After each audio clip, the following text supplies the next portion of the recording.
আমার ছোটবেলা থেকে খুব পছন্দের খাবার হলো এরকম মুচমুচে অন্থন আর সাথে বাংলা স্টাইলের থাই স্যুপ। তাই আজকের ইফতারিতে আমি ভাবলাম এটাই বানিয়ে নিই। প্রথমে নিয়ে নিব একটা ডিমটাকে ভালো করে ফেটিয়ে নিব। সাথে দেব 1 টেবিল চামচ তেল এবং একটু স্বাদ মতো লবণ। সেটাকে আবার মিক্স করে নিব। ঠিক এভাবে করে বানাতে হবে ঠিক তা না, আমি এভাবে করে করি। 1 কাপ দিব ময়দা, সেটাকে আস্তে আস্তে একটু একটু পানি দিয়ে মিক্স করে নিব। একটা আটার দলার মতো করব, সেটা খুব একটা শক্ত হওয়া যাবে না, আবার খুব একটা নরমও হওয়া যাবে না। এবার ওটাকে আমি 20 মিনিট রেস্টে রেখে ফিলিংসটা তৈরি করে নেব।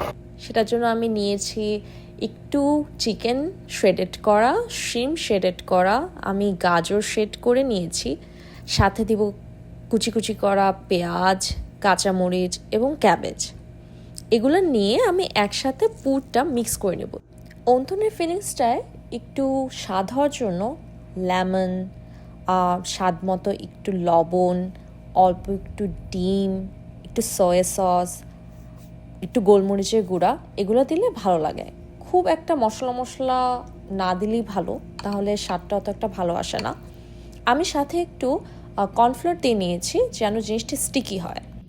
এবার যে আটা ডলাতে করে রেখেছিলাম ওটাকে এভাবে দুভাগে ভাগ করে নিব এবং বড় একটা রুটির মতো বানিয়ে নিব। 1 কাপ আটায় 8 থেকে 9টার মতো অন্থন হয়ে যায়।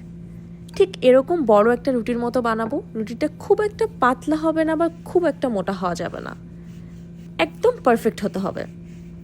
তারপর এটার ভিতরে সুন্দর করে ফিলিংসগুলো দিয়ে অনেকগুলো অন্থন বানিয়ে নেওয়া যাবে। অনেকে অন্থনের শেপটা খুব পারফেক্ট করতে চায়, তাই এই শিটগুলা একদম চারকোনা করে স্কোয়ারের মতো করে কাটে, কিন্তু আমার একটু ইমপারফেক্ট পছন্দ। এরকম ইমপারফেক্ট কতগুলা অন্তন আমি এরকম মৃদু আঁচে আস্তে আস্তে করে ভাজবো।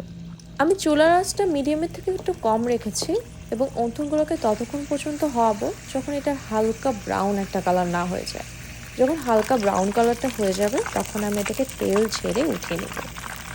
অন্থনগুলো খেতে খুব মজা হয়েছে, কারণ আমি অনেক বেশি করে পুর দিই, বিকজ আমার এভাবেই পছন্দ। এই তো এভাবেই আমার হয়ে গেল বিদেশের মাটিতে বানানো বাঙালি স্টাইলে অন্থন এবং থাই স্যুপ। ভিডিওটা দেখার জন্য ধন্যবাদ সবাইকে। বাই।